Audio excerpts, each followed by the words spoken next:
And we are live on the air on our Facebook, YouTube, and Twitch channels with Tash Doherty, author of These Perfectly Careless Things. And you're a British Irish American writer and author, and you're the creator of Miseducated, a blog and podcast for business and pleasure. So, welcome to the Family Electric Ghost podcast. How are you doing tonight? Thank you so much. I'm great. How are you? I'm doing fine. We have a little bit of a busy night today. We tend to do our podcasting after our day job, and we started with yours the first tonight. Amazing. But what's cool is we also, you probably see that thing scrolling below. We are a featured podcast on Newsly. It's another podcast network. And for those of you who don't know about it, you can check it out with the coupon code GHOST. We'll be live on there later tonight. So that's a featured podcast that we're on. So there's people can check that out with that coupon code GHOST. But we also have your URL, tashdoherty.com/book. And people won't have to remember that. That will be clickable. So wherever the podcast is published, you'll be able to click through and go right to that link. And I'm assuming that's where you can get your book. It is exactly that page. Yeah, and then there's also the audiobook and the Kindle version as well, which I don't know if you've ever tried to make an audiobook before, but it's a big undertaking. So that's interesting. They jumping on that. I go a little out of order of what I usually ask. Did you do the voice on your audiobook, or did you have voice actors?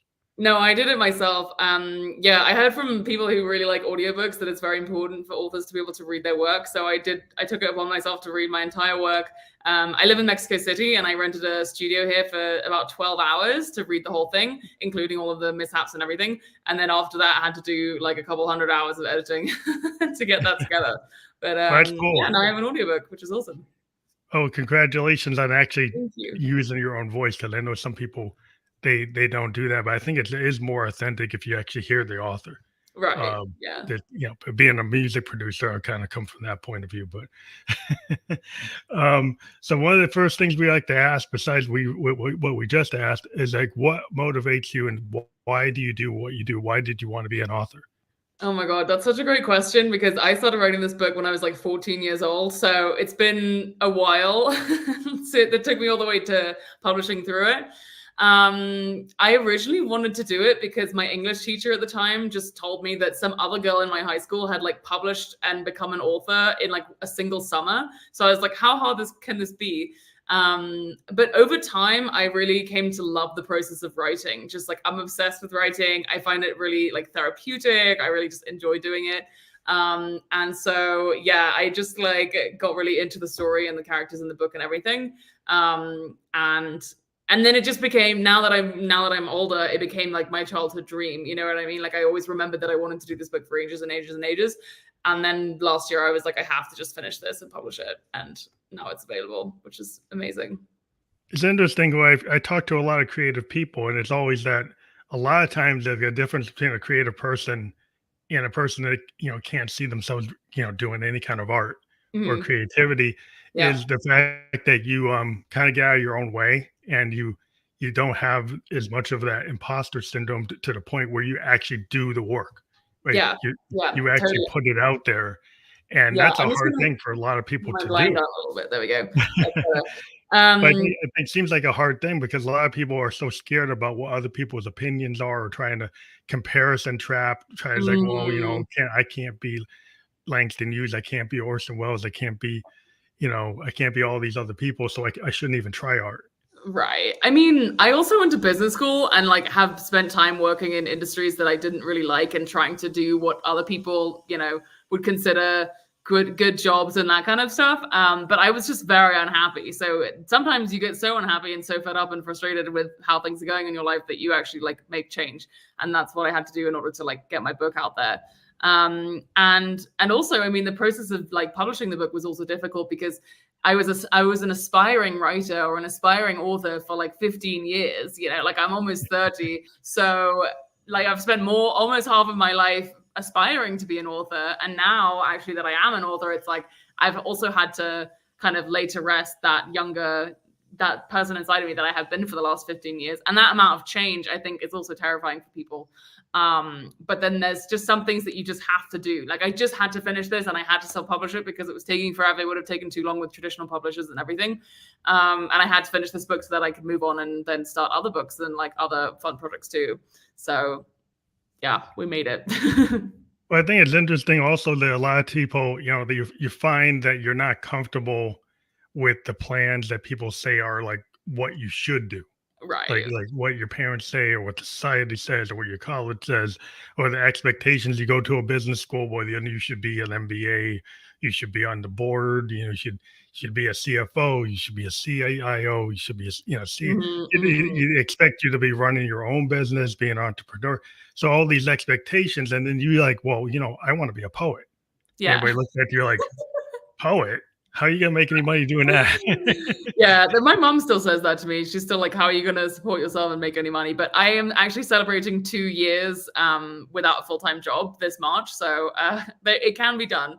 But yeah, I really like that, really, really resonates with me. And the one way to like usually figure out what your creative projects or dreams really are is like, what do you plan to do when you retire? Like that was something that I said to myself where I was like, I can write when I retire. Like I can write once I have $1 billion in the bank or whatever. But basically I just allowed myself a small amount of work, whether it was every day, writing a little bit here and there. And then I just fell in love with that process again. And then I was like, I don't want to live another day where I'm not working on this, in some capacity, basically. And sometimes also a near-death experience, touch wood, will can trigger that in you as well. So that definitely happened to me, and it's quite dark. So I don't know if we want to explore that exactly, but that was a big motivator for me to get back into writing my book as well. So that is interesting because I have talked to a lot of people that have these kind of crucible moments. Right. And that's how they, I talk to a lot of creative people who are entrepreneurs, writers, authors, film directors, musicians, actors.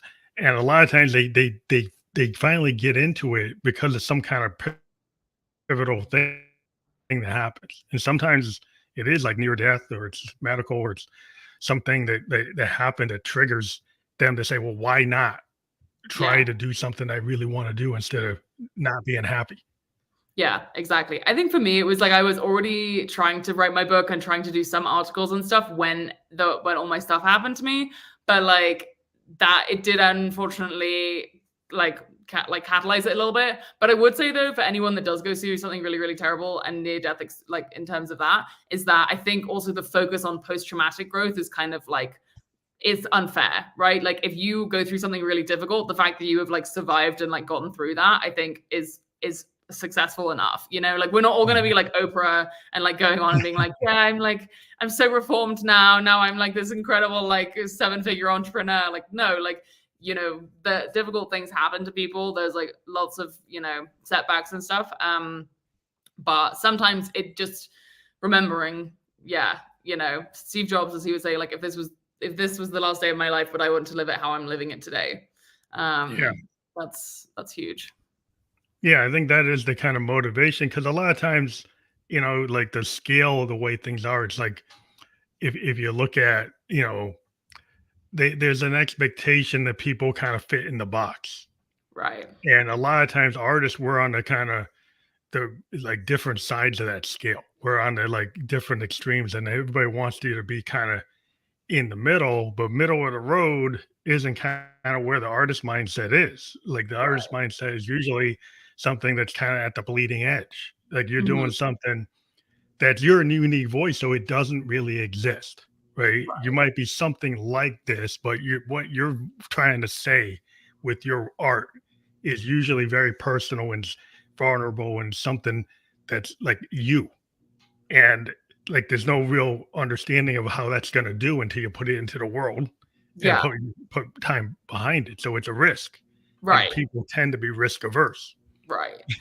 Yeah, I will say, like, I've definitely taken the super independent route since I started writing and stuff. Like, I have my own Substack. I am a self-published author, and I have like full creative control over everything that I do. And I don't, it would be great to get a huge traditional publishing deal, but then if the editor comes in and like cuts half the story up and then is like, oh, then you need this cover and like this is how we're going to market it.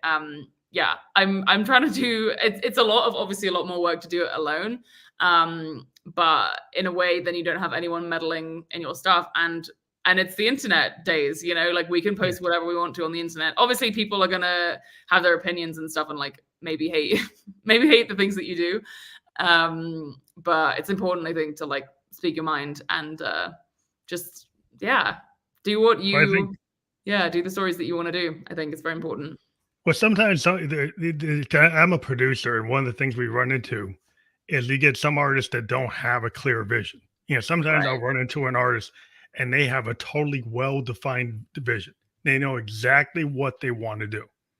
And then you have other artists that are kind of like a little needy and they're like looking for somebody to guide them. Right. And they might want to clone some other sound, or they might come to you because they know you have a certain sound. They kind of want to jump on that and they're less independent. And I'm like, I've always liked somebody that does something I've never heard, or something that's like, wow, that's a different take on something. So if you have your own vision as an artist and you know what your cover is going to be, what, some editor comes in and changes a lot of the content. Well, that's not my vision.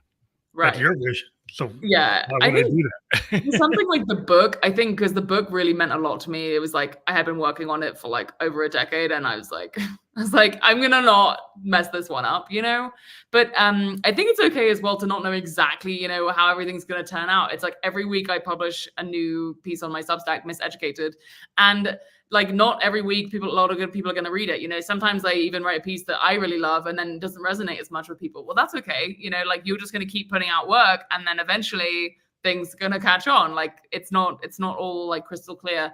And it's definitely difficult to balance between like what you think the audience wants to read and like what you want to write, like that's something that I'm always kind of like struggling with, because I'm like, oh, it would just be so much easier if I wanted to write about like, tech or like cryptocurrencies or something. And I would like just have that kind of like following on Twitter. Yeah, and that was my niche, Whereas like with artistry is with music as well. It's like, do you want to make popular music or do you want to make like weird niche electronic music? Like, it's difficult. How do you want to show up in the world? Right. And like doing what you think other people want versus like trying to please yourself. That's a challenge.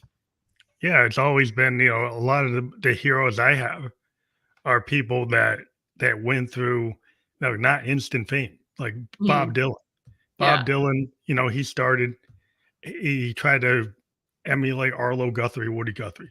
And then he suddenly went electric and he was called like a Judas. Like people came down and it was like, and what he did in 66 there, I mean, I heard him, people were hating it. And he would, people call him a Judas and he yelled back to the crowd, I don't believe you.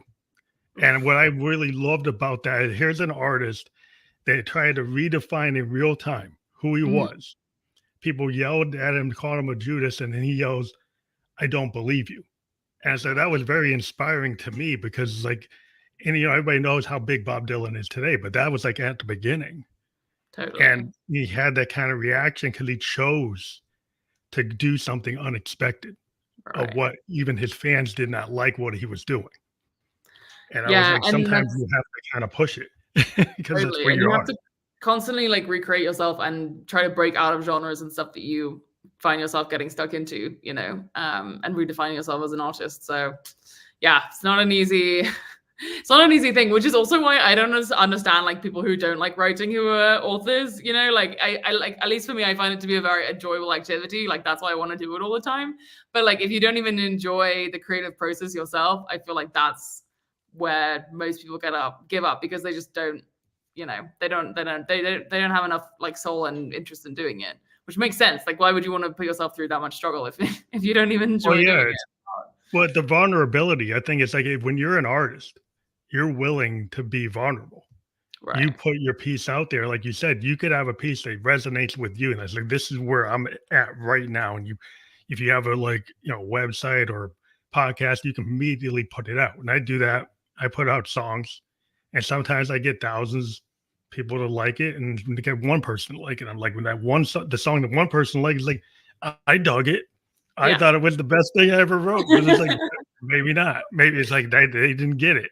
So it's something, but that doesn't mean you shouldn't put it out.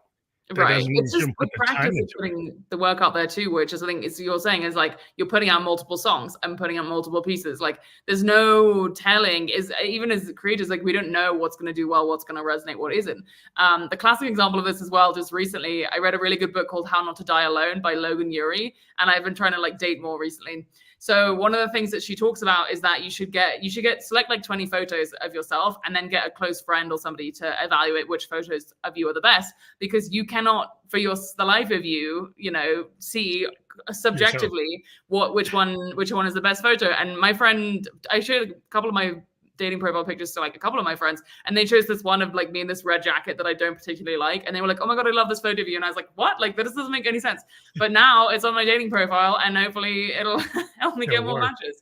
So sometimes just having that, and that's the interesting thing, is when you detach from a piece, right? You birth the song or the article or whatever it is. It's no longer even yours anymore. Like each person who comes across it can interpret it in their own way, which is awesome. And it just makes the whole process of putting out a body of work like a really fascinating and fun thing to be able to do. So what do you think about that whole concept? Like when you put something out, the audience or the reader kind of owns it, and how they interpret it. Like you could have had a vision of how you want people to interpret your work, and then suddenly people see it in a way. And then if you have ever had like a reader come back and interpret something in a way that you did not actually intend at all. Oh yeah, actually it had light when they actually told you how they saw it. Did it make you like really think? It's like, wow, I didn't even know it would impact people that way. Yeah, totally. Well, one small example is my friend read this piece that I thought I was writing from a place of like aggravation and anger, and she was like, "Oh my god, that was such a funny piece like that you wrote about." I was like, "What?" The other one that I wrote recently was like called My Hard Biological Truth, and it was all about the fact that like I've now, as of like 6 months ago, gotten like really bad baby fever, so I'm constantly thinking about like wanting to like have my own family. And so it's basically this thing now where it's like if I'm, out with friends or like dating a guy, it's like I'm thinking about that, right? Setting myself up for like having a family in the future. And so it was basically an interesting reflection on the fact that I don't actually want a boyfriend. I just want a baby, right? And then my friend was telling me all about the fact that like she's older than me. She has a couple of kids.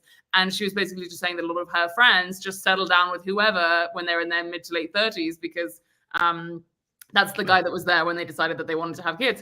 So she took it in this whole different direction that I wasn't even thinking about. I was just saying like, hey, I met this cute guy, but I'm also having baby fever. Like, what is this internal struggle that I'm happening? And she was just like, oh no, this is actually a real thing that many women in their late 30s actually deal with by just, having a kid with the last person that comes along when they can. So that I found was to be very interesting. That's an interesting dynamic because because you might have like a time the clock is ticking and you're thinking like, well, how many chances do I have if I'm too discerning?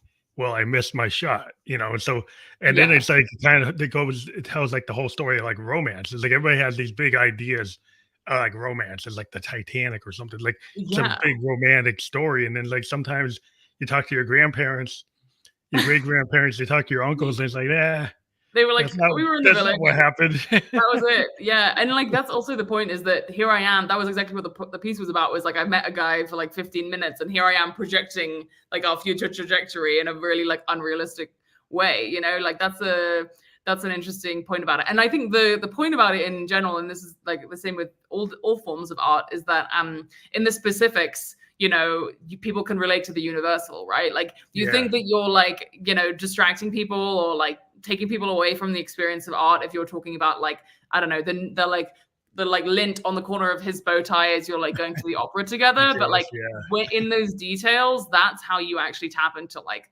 the collective like human consciousness and that kind of experience. So I highly recommend, if you're trying to like write anything, just be as specific as possible. And it'll really come That's interesting. I was talking to another, like a teacher, like a professor, and he taught literature. and when he was teaching people how to do storytelling. Mm-hmm. He was saying like if I go and I give it like a cigarette brand, and I have a car, and the car's got a dent in it, and it's like a Studebaker, and this guy's smoking a certain type of cigar, and I name what it is, and I gave all these details, and he's drinking this type of beer, and the details like trigger these like visions in the reader. Right.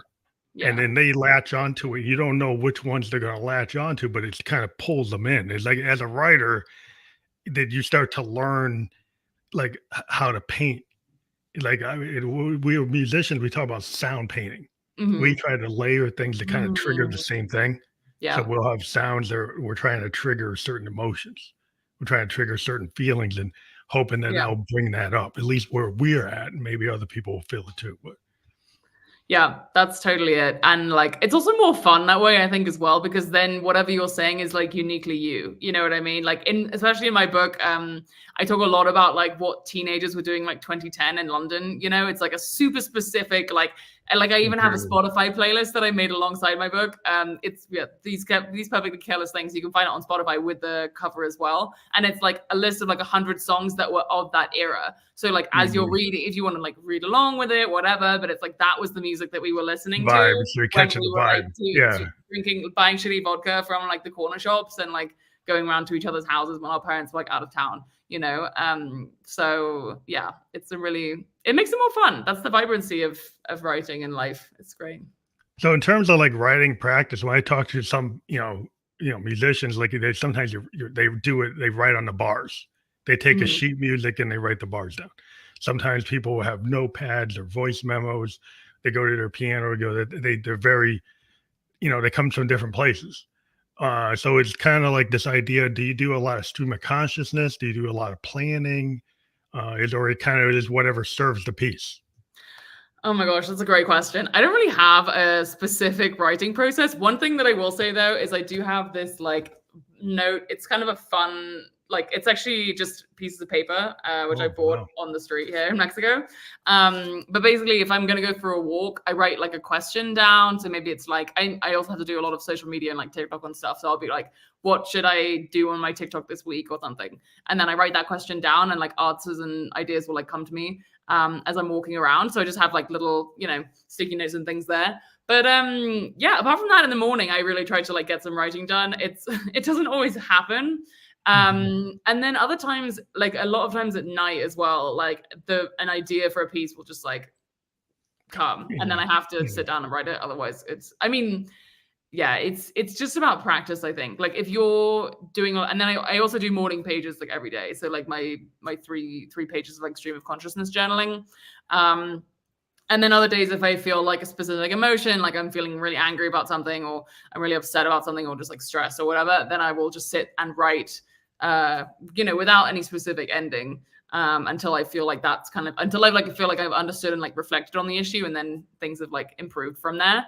So I find it very therapeutic, as I was saying, for all different kinds of reasons. But editing definitely takes a certain mind frame as well. So there's only so many hours of like hardcore editing that I could do every day. So there's all different kinds, but like I feel like the best thing to do is just invite it into your life like as much as possible. Make it super easy. So I have my like sticky notes right here. I have my pens everywhere. I have like 4 different journals everywhere, one by my bed, one in my backpack, like, just so that if you're just wandering around and existing, you'll have ideas and things will happen to you. And then I think, it's kind of like, I have I've always been into the romantic poets, Blake and Tennyson, Wordsworth, and the idea of like the muse, right? And the kind of idea of music of like this universal like keys that you can kind of tap into, and they kind of come from the muse. And there's this kind of there's like trusting your talent, right? Trusting your inner muse, and then there's this outer muse. And I think when you're a creative person, like there's all this stuff subconsciously that you've kind of tapped into, and you don't know what's going to trigger that kind of creation moment. And when you're a creative person, like you said, you could be walking in the woods, you could be in your car, you could be like sitting in the tub, you could whatever. It is sometimes something just happens, and it just triggers it, and then boom, all this stuff comes. And I think, well, as a creative person, you have a way to channel that. Yeah, definitely. You know how to channel that. Yeah, you have your outlets like available to you. And like one thing I would say, I really am a huge fan of obviously The Artist's Way by Julia Cameron. And I think going on artist dates, so like taking yourself to like a museum or the park or like a shop that you like or whatever, or like, you know, a petting zoo or just silly, it could be literally anything. That's really great. And then also you have to just live your life, right? Like you have to go out to dinner, you have to like cook for your friends or like have a meal or like talk to your mom or like whatever it is, because that is the fabric of life is so rich, and it will just filter out all of these things, you know, as you're going through life. Yeah, you never know. You could be just walking down the street and you get the trigger. That's why, you know, as an artist, like I have my voice memo. I have this little handheld little synthesizer. If I'm on a bus, I can put my headphones on and I can just, if I pick something up, if I see something, it just, boom, I just come up with something. Yeah. And what I find is like a lot of artists will just have ways to, like, even when they're on the go, they just have a way that if that moment comes, they're just kind of in tune to kind of try to put it down or try to, you know, have some sketch of it. Yeah, exactly. And I think, yeah, you just got to have it all available to you, like all of the stuff. But you can't get too picky about things like pens and stuff. You know what I mean? Like you can't get too picky about like, you're like, oh, I can only write, you know, on Saturday afternoons when I've had my cup of coffee and like my children are like not bothering me. It's like, no, you have to. And also I think Elizabeth Gilbert talks a lot about this in a really great podcast that she did, where she basically talks about the fact that she would go on Facebook and be like, so, you know, like what is stopping you from your creative projects? And all these people are like, oh, I just don't have enough time, da, da, da, da, da. And it's ironic because she put that note out on Facebook. You know, so it's like, well, you can find, if you can just like half the amount of time that you're spending on social media, that's actually something that's that I'm very passionate about as well. I'm in a 12-step fellowship called ITAA.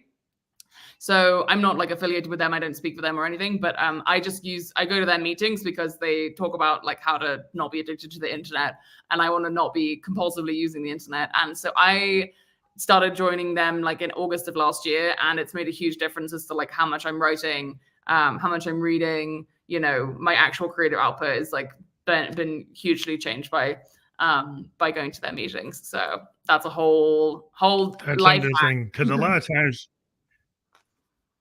within modern world, we have so much noise because we have, you know, you got your smartphone, you got your smartwatch, you're getting pinged all day, right? You could get pinged like every minute of the day because you've got these things attached to you, right?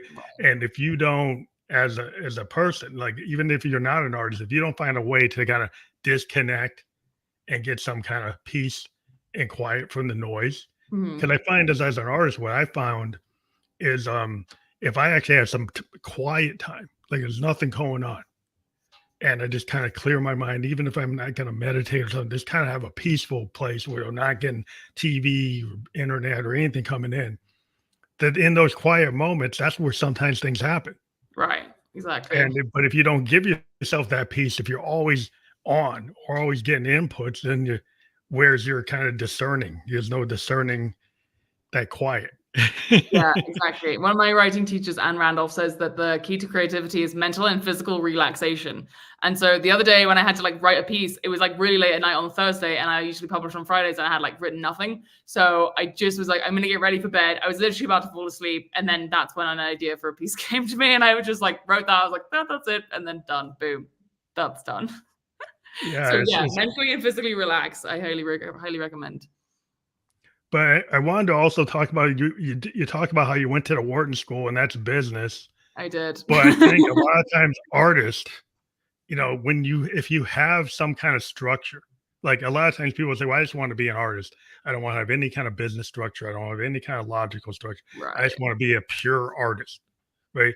But like what benefits can you talk about from the Wharton School and how that's actually helped you from the business aspect? Very many benefits, all the benefits. Apart from like almost, you know, killing my creative soul. Now that I still somehow escaped and still have that, Basically I was able to work in tech. So like I had, business analytics as a skill set. So like SQL, coding in SQL and doing data analytics projects. That's still how I'm able to support myself now. So I have my own data clients, that I've gotten through referrals and that kind of stuff. So I really highly recommend that you definitely need a side gig, if not like a main gig, if you're going to be doing artistry things.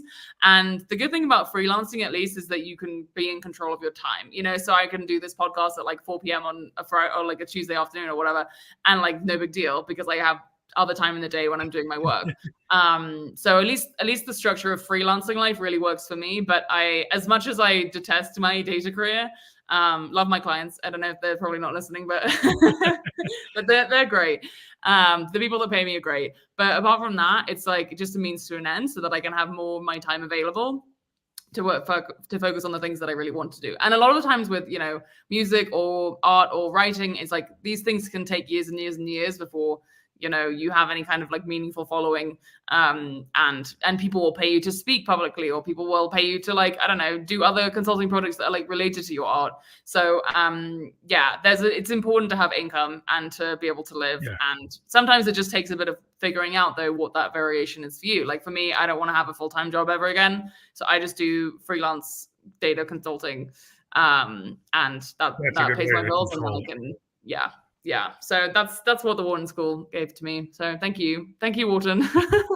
Well, it's good because some people have this artist aesthetic where they think you got to be a starving artist, right? You got to be an artist commune, living with 5, 6, 10 people, and living in some place in San Francisco or Boston or New York, and it's like, okay, well, that's not that comfortable. I mean, you need to live. It's very important. And also, like, you also need money to pay for your art. Like, if I want to print copies of my books, that's going to cost me like $1,000, or like have an editor. Like, I want to have a good editor for my books. So I'm going to have like money saved aside so that I can do those things. I highly, highly recommend, having some other kind of income. Or if you just have a full-time job that's like pretty chill, and you can like find another time to do your art during the day. But productizing art is also very important. So I have a couple girlfriends and we have like a group meeting every other week, and all we discuss is like how to make money from our creative projects. So whether that's hosting like a workshop or like, doing some kind of video online, like some kind of like video workshop series, even, like that's a really great way to continue to make money as you're building and doing your passions. So also, like a lot of people don't realize, like if you're an artist, you got to market yourself. Yeah. And having a business background can help you market. It's not a widget. It's not a widget. It's not like the typical corporate product. It's your art. But having some idea of how marketing works, or how these principles of sales principles work, and understanding like economics to a certain degree of what you should know how to do. Totally. Because it ends up being a business. A lot of artists, like, they're in business for themselves and they're selling their own vision, but you've got to still kind of turn that into a product. A lot of artists, they're like, oh, I don't want to turn it into a product, but it's like, it is somewhat of a product. Yeah. And that's exactly actually what I do in terms of data analytics and consulting there. Like there's a lot of different types of data you can analyze. Like it's a very, very broad field, but I specifically have been focusing on SEO and growth consulting. So these are businesses with blogs. So if you type in like, I don't know, like what is honey, or like how is honey made, and then it pulls up like a honey company, and suddenly you're like browsing their products like on their website and stuff, right? So that's exactly the point of SEO and like the performance of content and blogs online. And so that's the specific niche that I now focus on with my corporate clients. So as much as you can, like if you have any kind of monetizable skill set or like niche knowledge in some area, try and find a way to like bridge that with your art so that you can like make money in ways that are still kind of annoying, but ultimately you're learning marketing, as you're saying, or like other important, useful things, because that's how you're going to pay the bills while you're doing your passions. Yeah, that's how you can be a sustainable, like, independent artist. Yeah. And you don't have to be associated with some big, like you said, with a big publishing house. That's how there's like the independent musicians today that aren't associated with labels, or like the independent writers that aren't necessarily associated with big publishing houses, but they can still find ways to, market and be successful. And Yeah. And I like think even within that's the always a music, cool story.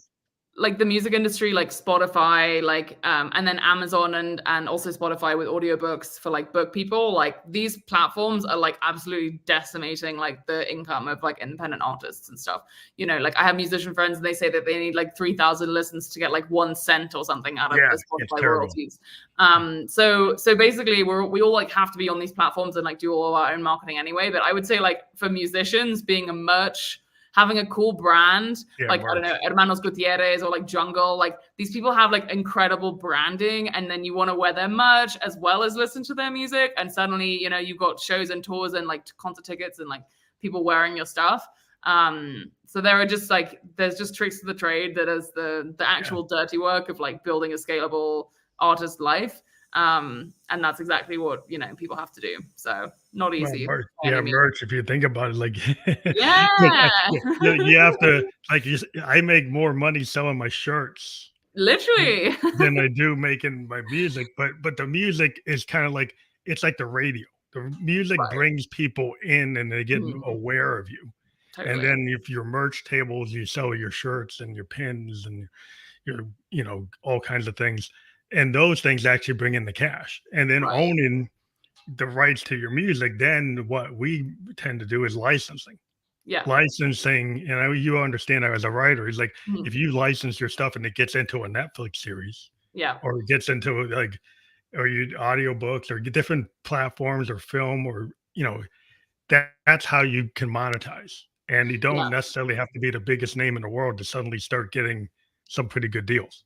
Yeah, there's definitely two aspects of that, which is I saw an Instagram reel yesterday where this girl was saying that if you upload your audiobook to Spotify right now, they like their terms basically say that they can redistribute, reuse your work in whichever way they want to. So just, I haven't done my audiobook on Spotify for that reason yet. So just be careful with that.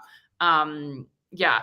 And then the other version of that is, monetizing and like figuring out how to like actually make money from your art, which is it's a whole ball game in and of itself.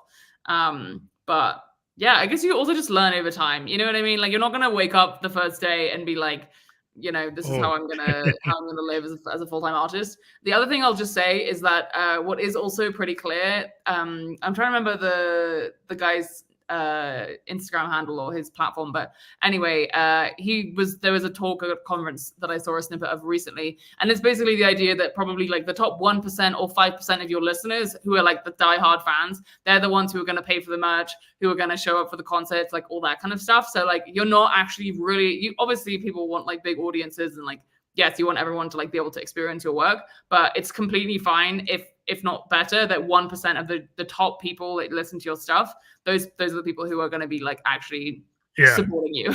Like the number is it's not the full million views. If you got a million views, it's like it's a very small percentage that actually go and buy the vinyl. And those people might be willing to spend a lot of money on various things that you have. So you get the diehards that follow you, show up to shows, buy the shirt, want to get the signed book, exactly, the special exclusive one-on-one AMA, whatever you might have to offer. So so as a writer, one thing I always ask writers is, because like an art, as a musician, I can go on a stage and get immediate feedback, and I guess you do podcasting so you can get immediate feedback from that. But as a writer, like if you go out to a writer convention, or you go to a book convention, you can get like a feedback from the crowd that way. But do you do that? Do you go out to conventions? Do you do that? I should do that more, like, and do real live events. One thing I will say is in writing my book, I had beta readers. So these are people in my target audience. So for me, they were like 15, 16-year-old girls. And I would pay them like $75 to read and critique my book. And then I did that in like 3 different rounds. So you don't want to get too many people, because then you'll have like 10 different completely opposing ideas of like what your book should say. But it is really helpful to get that kind of feedback early on, especially if you're writing a book. Same with like paying editors, that kind of stuff. In terms of other feedback, I would just say like I go on pure like number of reads, like number of likes. Surprisingly, I feel lucky that I haven't gotten that much criticism yet or feedback, but I feel like that's because I'm like only just really starting to do marketing. And then once, the people get out there, once the haters find me, It's one But of my sometimes friends. the haters, it's like a marketing ploy. Like if you get certain haters, you get sales. It's like the whole idea that any publicity is good publicity. It's Yeah. an old marketing Well, ploy. that was Cardi B's acceptance speech, no? And she was like, and I want to thank my haters because if you're listening to my music, that means it's benefiting me, you know? Like it is. Yeah, Which is hilarious. So yeah. Because sometimes you have these things that seem to be invented, like these Mhm. kind of invented media sensations that happen on our social media, and it's like, oh, I can't believe what this person said, or I hate what they're doing. And it's like, well, you keep on looking at it, you keep on Right. clicking it, keep on. It's like, well, then you're helping them. It's Yeah. like so if you hate them, doesn't seem You're like still it. following him. You follow him all day. He's like that's not really. He's like, what are you doing? But Yeah. one thing I like to ask people is kind of a different question. Yeah. What are 3 things about you that maybe your audience or your readers would be surprised to know about you? Oh goodness. Well, I think the fact that I went to the Wharton School is pretty surprising already. So that's a good one. Maybe the fact that this book is semi-autobiographical. Like I did not make that super clear when I was first releasing it, and that like some of it is real and like did happen. Obviously, the characters are all different, and like the people are different. But yeah, that's definitely part of it. I live in Mexico and I speak Spanish, and I enjoy living in Mexico City and doing everything to do with Mexican culture, which is also something unusual. And yeah, I guess maybe also that my like great grandmother grew up on a farm in like rural Ireland and didn't have electricity in their house until like 50 years ago. So I think that's also part of my motivation, like as a writer, is that I talked to my grandmother, who couldn't have like a credit card in her name until like the 70s or whatever it was. Just to see like how much things have changed, for women and other minorities or people who have historically been oppressed. I think in the last like 50 years is crazy. And so part of the reason I write is just because I can, like it's a kind of a privileged thing to be able to do, right? Like we have all these tools, like anyone can make a Twitch account or like make an Instagram account and like share your thoughts and stories with the world. And so I think just being able to do your art is a privilege, and that's a really good reason to do it. It's just if like the type of person that you are, like historically your grandparents wouldn't have been able to do the same thing, go for it. Make all the art that you can. I really, really believe in that. Now, are there lessons learned from the whole experience of writing your book, These Perfectly Careless Things? Are there any core lessons learned that you would think might help other writers or authors or creative people? Wow. Yeah. I've got lots of things coming to mind. I think you have to just like actually decide when you're going to finish it. Like you can like, as I said, I wrote this book for 15 years. Like you have to decide when is enough. And actually, do you want to be an aspiring author or do you want to be an actual author, right? Like you probably wouldn't be talking to me right now if I had not published this book. Like, let's be real. Like, sure, whatever. I have like my Substack, I have my articles. Like I do have some really vague internet presence. But I think actually deciding to finish something, very important to like doing the thing. And yeah, I would just say also like just enjoy the process of making it like as much as you can, because the thing is that final destination, of like finishing a book, like that takes freaking forever. And it's such a vague and like a point in time that you like can't even crystallize. So I really just think you have to like enjoy the process of writing it as much as possible and keep improving it. Oh yeah, also if you're trying to write something like this, you have to just like focus on making it better and improving it over time. Like you're not going to write the perfect thing now. You got to say, is my draft better than it was 6 months ago, a year ago? Like am I improving this story as it's going along? And am I becoming a better writer? Hopefully the answer is yes, because that means that you've actually been writing. So yeah, those are a couple of the major takeaways, but mostly just like actually do the thing. Most important one. Now I know you on your podcast you do a business and pleasure, and you probably use it as a place to try new work out. But are you working on another novel right now? I actually have 2 books planned, but the books probably are I'm gonna start writing them like next year. I've actually started writing one of them already. It's like a summer romance story. So like, you know, that like summer fling when you're in your late teens and you're just like, everything's so warm and vibrant and it's just incredible. That's the first half of the book. And then the second half of the book is them meeting again, like 5 years later, to decide whether or not this like beautiful summer fling can exist in the real world. So that's interesting. That's my second book. Third book, I will leave for another time. But this year, I'm focused on selling my book and also writing other articles as well. So just like putting out smaller pieces, like a couple times a week if I can, and just building that body of work, because that's a lot more like short-term and rewarding than like writing a book can be. But I think the thing about writing a book, and you know, it's not something that I take lightly because it is a huge undertaking, and that's also why I'm like kind of reluctant to really start writing my second book, is because like I feel a lot of love for my second book already. Like it's already there, it's already like forming in my mind, and I can't wait to write it. But it just means that I'm not going to be writing other stuff like articles or doing as much social and everything too. So yeah, it's a bit of a commitment, unfortunately. What do you feel about like podcast in general? Because I know you have a podcast. Seems to be a really kind of like it's the in thing. Like every business is doing a podcast, like an infomercial. There's so many people doing them. Big major networks are doing them. It's kind of like Spotify now. Like so many artists, it's getting flooded compared to like I started this back in 2016. Yeah. And, you know, now it's like everybody's got a podcast. Right.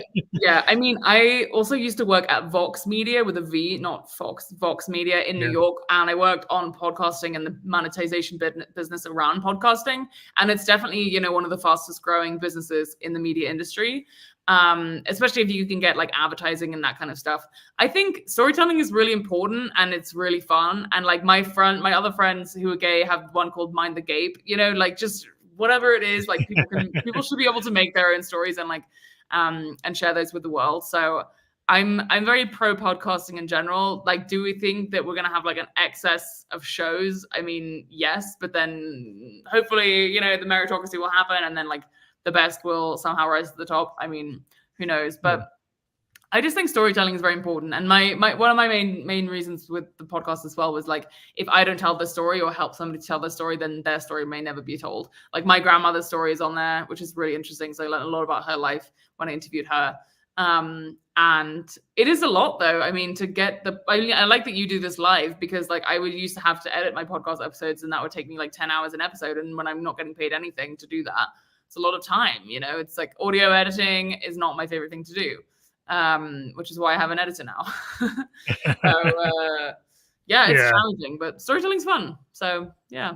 Yeah, I decided a while back to do live because then I can just do more. Because you know, tonight I'm doing like 3. I have 3 live podcasts, and I pretty much do one almost every day. And it just allowed me, you know, this is actually episode 1062. Damn. So we've been doing them so much, and it just is this idea, like if you spend so much time on one trying to edit the ums out, then you can't talk to other people. And so I made the decisions like I'd rather just let it go, let all that perfect kind of inclination go away and just be able to talk to as many people as I can. And so that's where I kind of made the choice. And it's like, it is what it is. Totally. And I think there's a lot, like, I really respect you for that as well, because like literally part of this is to just keep going, you know, like if you're still doing it since 2016, like that in and of itself is a huge success, right? Like you haven't gotten distracted. You haven't like given up. Like there's so many times that you probably could have just been like, oh no, not today. Like whatever. No, you're still here. Like that's incredible. So that's, I think also for the long term, what you really need to really keep committed, and you need commitment to stay in the game. Yeah. I think you just have to show up. It's just the idea. Like you finally, you knew you wanted to be a writer. It took you some time to kind of get it together, but it's like showing up. Like if you show up eventually, you say, you know what, I got to do this. And it happens, you know, like, but once you do it, then the next thing happens and the next thing happens. Cause it's like, you have to open that opportunity by, you know, being out there. Yeah. And, you know, it just ends up happening. But I do have another podcast, and I would love to talk more, but I want to let people know we do have your link up, tashdoherty.com /book. Now, when people, here's your book. It's Great. So if people click on that, that's how they can get to it, besides the other places they could get to it. But yeah, you can find me on Instagram or TikTok or anything. It's miseducated with 2 S's _. So awesome. I'm out there on the internet. And I will just say that last final thing, which is that in terms of keeping going, not every day you're going to be able to make, 3 podcast episodes or put in like 7 hours of writing. But if you just do like a tiny bit every single day, very soon, and you'll build that habit, over the long term of your career, that will work absolutely wonderful things. So if you happen to enjoy a spicy coming of age novel set in London in 2010, or want to read more of my work, this is my pride and joy and my beauty, my book. So I hope you guys like it. Thank you. I do encourage everybody to click on that link and then look for the title of the book we just mentioned again. And these perfectly careless things. And I wish you great success. And in the future, when you have another book ready to go, and if you want to talk about that book release, like we're always have people come for the second episode, so we're always open to that. So thank you again for being on the show, and have a great night. Thank you so much. Thanks so much, everyone. Hope you enjoyed it. Catch you soon. Bye. Bye.